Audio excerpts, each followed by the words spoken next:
₹5 रोज की नौकरी छोड़ के ₹1 रोज पे एक मैथोलॉजिकल ग्रुप में जाके हम अटक गए, क्योंकि वहीं 2-3 आदमी मिल गए। मुझे एक फिल्म ऑफर हुई हिस्टोरिकल, जयराज एंड निरूपा राय।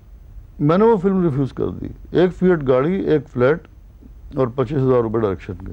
तो मुझे वो ₹150 की नौकरी मंजूर थी, मुझे वो फ्लैट और वो गाड़ी और वो ₹25,000 मंजूर नहीं थी।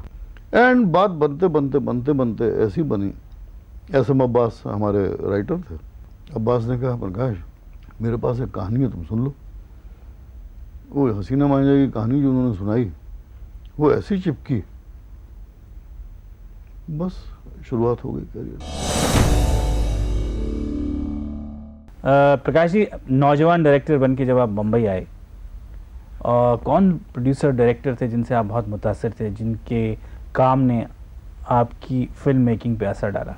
जिस डायरेक्टर का भी इंटरव्यू मैंने देखा है, हमेशा वो कहते हैं राज कपूर, गुरुदत्त। जी। इसमें कोई दो राय नहीं कि इन दोनों का असर बहुत था। यहाँ तक संगम से इंस्पायर होकर मैंने मुकद्दर का सिकंदर बनाई थी। गुरुदत्त के अंदर जो मैंने देखा वैरायटी, जी हाँ, वो मैंने किसी डायरेक्टर में आज तक तो नहीं देखी। इधर मिस्टर एंड मिसेस 55 बना रहे हैं, एक कॉमेडी थी, उधर सीआईडी बना रहे हैं, सस्पेंस एंड समथिंग, उधर साहिब बीबी गुलाम बना रहा है वो आदमी, प्यासा बना रहा है। मैं वही मिसालें दे रहा हूँ। तो इतनी मतलब इतनी बड़ी फ्लक्चुएशन और इतना वैराइटीज मैंने किसी डायरेक्टर में नहीं देखी। जी। मैं सबसे ज़्यादा मुतासिर था किसी से तो गुरुदत्त से था। राज कपूर से हम इंस्पायर रहते थे उनकी फिल्में, क्योंकि ग्लैमर बहुत होता था। Prakash is a very talented director, और उसको कमाल की जो उसको सेट पे सूझती है ना, वो तो कमाल की सूझती है। तो ऐसे बहुत कम डायरेक्टर होते हैं जिनको सेट पे सूझे, नहीं तो जनरली आदमी होमवर्क करके, ये करके, वो करके, यूं करूँगा, यहाँ करूँगा, लेकिन वो जो सेट पे जाकर उसको सूझती है, उसके लिए प्रकाश मेहरा। प्रकाश जी, ये मेला, समाधि और हसीना मांझा की बनाने के बाद आपकी ज़िंदगी में एक बहुत डिफरेंट मोड़ आया जब आपने अपनी प्रोडक्शन शुरू की। That is credit goes to mister Dharmendra.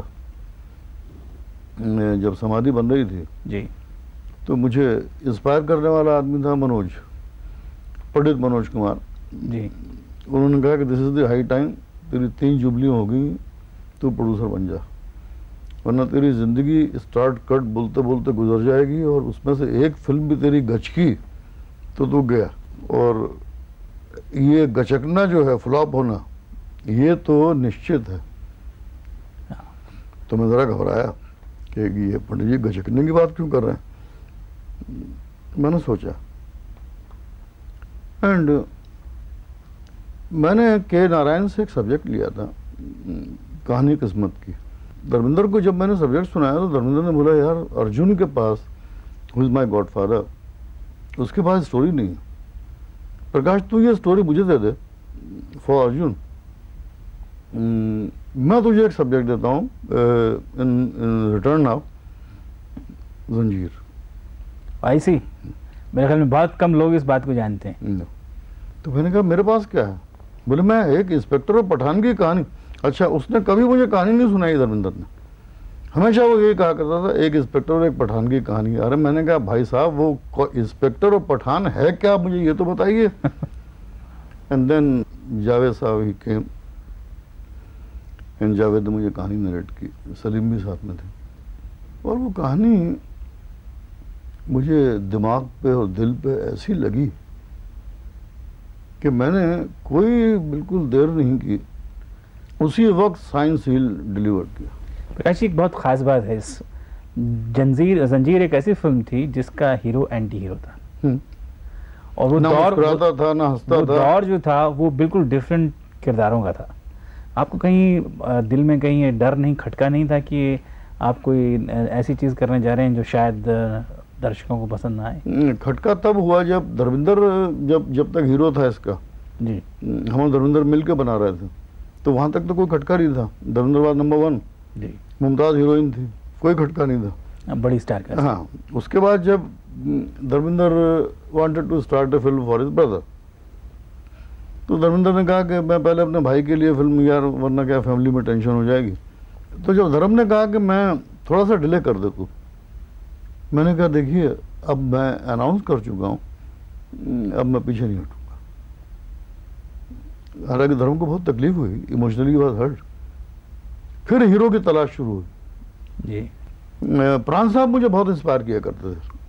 जंजीर के लिए प्राण साहब ने मनोज की शोर फिल्म छोड़ दी थी, उसमें भी पठान का रोल था, इतना ऑब्सेस थे वो। और एक दिन प्राण साहब के बेटे ने आके कहा कि बॉम्बे टू गोवा एक फिल्म लगी है, जाके सिर्फ उसका एक सीन देख के आ जाओ। रेस्टोरेंट में कोई सोनू की, शत्रुघ्न सिन्हा की और अमित की कोई फाइट है। हम गए, जाके देखी, जावेद भी साथ में था, देखी, और उसी वक्त स्पॉन्टेनियस मुंह से निकला कि हमें हमारा हीरो मिल गया। इस कहानी को एक के बाद एक हीरो ने रिजेक्ट करना शुरू किया। वो जिस हीरो के पास ये स्क्रिप्ट लेके जाते थे वो सुनता था और कहता था भाई मैं तो नहीं करूँगा, ये अजीब तरह का हीरो है, ना गाना गाता है, ना मुस्कुराता है, ना रोमांस है, ये कैसा कैरेक्टर है। प्रकाश मेहरा ने उन हीरोज़ को छोड़ दिया जो बड़े बड़े स्टार्स थे, लेकिन इस कहानी को नहीं छोड़ा और उस वक्त के एक ऐसे एक्टर को ले लिया जो कि बहुत नाकाम था उस वक्त। अमिताभ बच्चन साहब के पीछे उस वक्त शायद 8 या 9 अनसक्सेसफुल पिक्चर्स थी और अमिताभ बच्चन को उन्होंने लिया और इस कहानी को लिया जो 8-9 हीरोज से रिजेक्ट हो चुकी थी। तो ये उनके कन्विक्शन का पता देती है। नेक्स्ट अमिताभ को कहानी सुनाई। अब डिफिकल्टीज अब यहाँ से शुरू हुई। मुमताज भाग गई, पैसे वापस।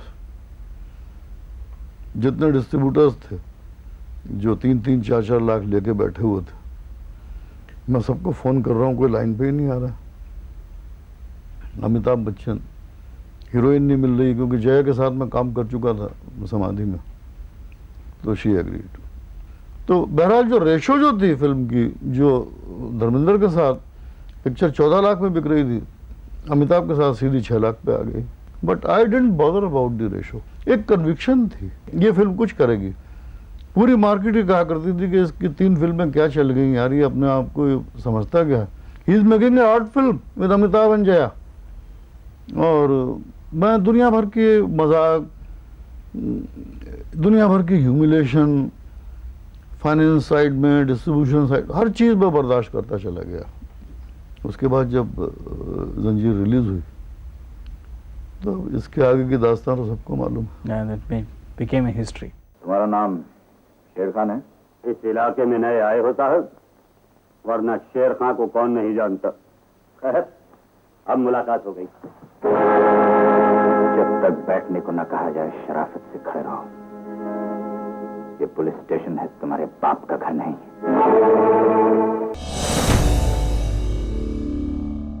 एक और अजीब बात है, जंजीर फिल्म के अंदर एंटी हीरो अमिताभ थे। उसके बाद आपने जो फिल्में बनाई अमिताभ बच्चन साहब के साथ, उसमें आपने ऐसे किरदार उन्हें दिए जो उन्होंने पहले कभी प्ले नहीं किए थे। फॉर एग्जाम्पल हेरा फेरी में वो क्या था कि अगर एक परफॉर्मर, यहाँ मैं एक्टर लफ्ज इस्तेमाल नहीं कर रहा हूँ जी, परफॉर्मर लाइक अमिताभ बच्चन, जंजीर की मेकिंग में आफ्टर द शॉट मैं देखा करता था, इंट्रोवर्ट तो शुरू से ही है, चुपचाप रहना, एक कोने में बैठना, मैं उतना ही एक्सट्रोवर्ट भी है। जब वो जोक्स क्रैक करता है तो मोहल्ला इकट्ठा हो जाता है, जब जितनी जोर के लाफ्टर आते हैं। I used to watch that quality in him and during the making of Zanjeer we have planned Hera Pheri. तो वो जो एक एक्टर जो उसके अंदर वैराइटीज़ थी, मैंने कहा इस आदमी के अंदर इतनी वैराइटीज़ हैं कि प्रकाश मेहरा अगर तेरा इसका साथ चला तो जो कुछ भी तेरे पास है वो सब निकाल के रख देंगे। उसी का रिजल्ट था हेरा फेरी जी, कि जिस प्रेस ने अमिताभ बच्चन को ये लिखा था एंग्री यंग मैन जो टाइटल दिया था, उसी प्रेस ने हेरा फेरी के रिलीज के बाद ये लिखा कि the best comedian ever we have seen that is Amitabh Bachchan. जी, उनको कहानी का सेंस है और उनके अंदर एक हौसला रहा है हमेशा। वो कामयाब भी हुए, नाकामयाब भी हुए, लेकिन एक बात प्रकाश मेहरा में दिखाई देती है कि उन्होंने कभी अपनी जो पिक्चर हिट हो गई उसकी नकल करने की कोशिश नहीं की। हर बार जब फिल्म बनाई तो नई तरह की बनाई, कभी चली कभी नहीं चली, लेकिन हर बार उनकी कोशिश जो थी वो नई थी।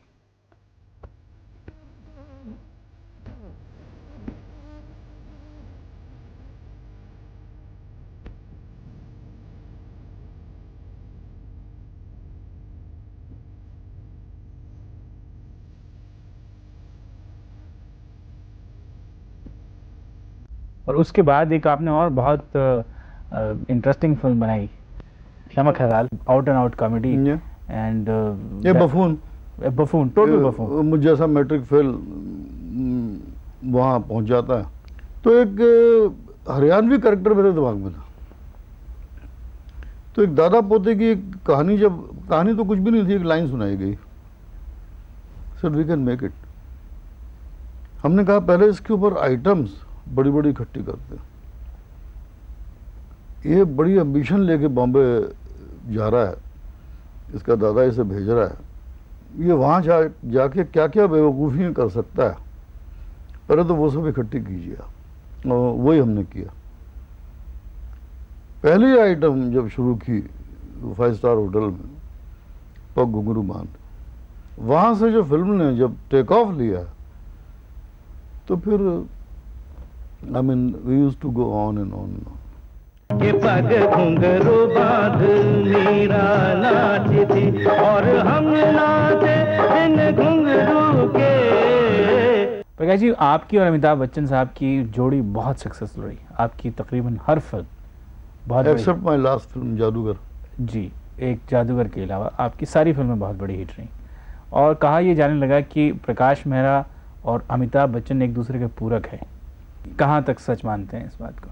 मैं इस बात को गलत तो नहीं मानूंगा, क्योंकि अमिताभ बच्चन की जितनी वैराइटीज़ थी, जो भी मतलब उसके अंदर जो कुछ था, वो मेरे ख्याल से मैंने कोई कॉर्नर उसका छोड़ा नहीं। आपकी बाकी एक्टरों के साथ वो केमिस्ट्री नहीं बन पाई? बाकी के साथ मैंने 2-3 फिल्में ही बनाई थी। जी, जिंदगी एक जुआ जो फिल्म थी, जिंदगी एक जुआ देखी मैंने बनाई, द ग्रेट कन्विक्शन। एक जगह मुझसे गलती हो गई, जो हर फिल्म मेकर चूकता है, और वो गलती मैं जब ठीक करने गया तो मुझे चांस नहीं दिया गया। सबने मुझसे कहा कि यार तूने इतनी अच्छी फिल्म बनाई है, इतना खूबसूरत म्यूज़िक है इसका, ये हीरोइन को एंड में तूने क्यों मारा, उसका कसूर क्या है? तो मुझे राही मासूम रज़ा, हमारे मरहूम राइटर, ग्रेट राइटर, राही साहब कहने लगे मैं नहीं चाहता मियाँ आप इसको कुछ आम फेम फिल्म बनाएं, घटिया किस्म की फिल्म बनाएं। अरे हीरोइन के मरने से एक वज़न पैदा होता है। मैंने कहा राही साहब जब ट्रायल फाइनल हुई है तो सारा वज़न गिर गया, what shell I do now. उन्होंने वो क्लाइमैक्स मुझे लिख के दी, और ये लिख के दिया कि सिर्फ 3 दिन की शूटिंग है, हर चीज़ वहाँ की वहीं रहेगी। मैंने बहुत कोशिश की, अनिल नहीं था, माधुरी कहीं आउटडोर करने चली गई थी, मतलब फिल्म को और 4-6 महीने डिले कीजिए आप। बड़ी मुश्किल से फिल्म मैं कंप्लीट कर पाया था। मैंने एक चैलेंज एक्सेप्ट किया कि मुझसे गलती हुई है, मैंने वही कहानी, मैंने कुछ चेंज नहीं किया, खाली थोड़ा सा गेटअप चेंज करके वही कहानी दलाल नाम से फिर बनाई, और दलाल वाज रन अवे हिट। दलाल का आपने जिक्र किया प्रकाश जी, बहुत लोगों को कहना इस है कि उस फिल्म में एक गाना था जिसे लोगों ने कहा कि बहुत अश्लील गाना था। आपने ज़िंदगी भर ऐसी फिल्में बनाई जो बहुत क्लीन गुड एंटरटेनर फिल्में थी, और आप खुद बाज़ौक़ इंसान रहे हैं, इस तरह का गाना आपने उसमें क्यों डाला? देखिए, एक तो करेक्टर दलाल, टाइटल दलाल, उसमें चढ़ गया ऊपर अटरिया पे सोना कबूतर और लोटन कबूतर और समथिंग। माया गोविंद जी ने गाना लिखा, मुझे बहुत अच्छा लगा। मैंने कहा हमारी फिल्म में आ सकता है। मुझे पहली दफ़ा मालूम पड़ा कि राइट फ्रॉम हसीना मान जाएगी टिल माई शराबी, मुझे ना मीडिया ने, ना फिल्म इंडस्ट्री वालों ने, फिल्म की बरादरी वालों ने मुझे फिल्म मेकर माना ही नहीं। मतलब वो प्रकाश बेहरा कौन है, क्या है, होंगे कोई अमिताभ बच्चन के साथ फिल्में बनाते हैं और कुछ भी नहीं है। प्रकाश बेहरा क्या है, ये देखिए ना, दलाल बनाई है इन्होंने। तो मुझे पहली दफ़ा इस बात का एक फ़ख्र महसूस हुआ कि कहीं तो कम वक्त इन्होंने मुझे रिकॉग्नाइज़ किया, कहीं तो इन्होंने मुझे, मेरी एक पहचान बनी कि मैं भी फिल्म बना सकता हूँ। अरे चढ़ गया ऊपर रे, अटरिया पे सोना कबूतर रे। प्रकाश जी, आपने इतनी सक्सेसफुल फिल्में बनाई, काफ़ी फिल्में बनाई, एक बड़ा लंबा दौर आपने देखा, तरह तरह के आर्टिस्टों के साथ आपने काम किया। अब आपको कोई ऐसी ख्वाहिश, कोई इच्छा बाकी है, या you are satisfied with whatever you have? देखिए, सेटिस्फेक्शन इस क्रिएटिव फील्ड में कभी होता नहीं है। अगर मैं ये सोचूंगा कि मैं सेटिस्फाइड हूँ, it means I am dead. तो मैं नहीं चाहता कि मैं एक ऐसी मौत मरूं। मरना सबको है, जाना सबको है। एक ख्वाहिश है दिल में कि before you say goodbye to the world और टू द इंडस्ट्री और टू योर फ्रेंड्स, कि बस enough is enough, now I am going, I wanted to give something. जी, किस तरह की फिल्म बनाना चाहेंगे आप? अभी मैं कुछ कह नहीं पाऊंगा, क्योंकि जो आजकल मैं दौर देख रहा हूँ जी, फिल्मों का, तो कुछ ग्राफ समझ में नहीं आ रहा। आहिस्ता आहिस्ता मैं समझ रहा हूँ। फिर से मैं एक सीखने के दौर पे आ गया हूँ। जी, आपने इस दौर की बात की, तो मैं ये भी पूछना चाहूँगा, आपको इस दौर की फिल्मों के बारे में क्या कहना है? एक अजीब स्पेकुलेशन, सट्टा सा हो गया।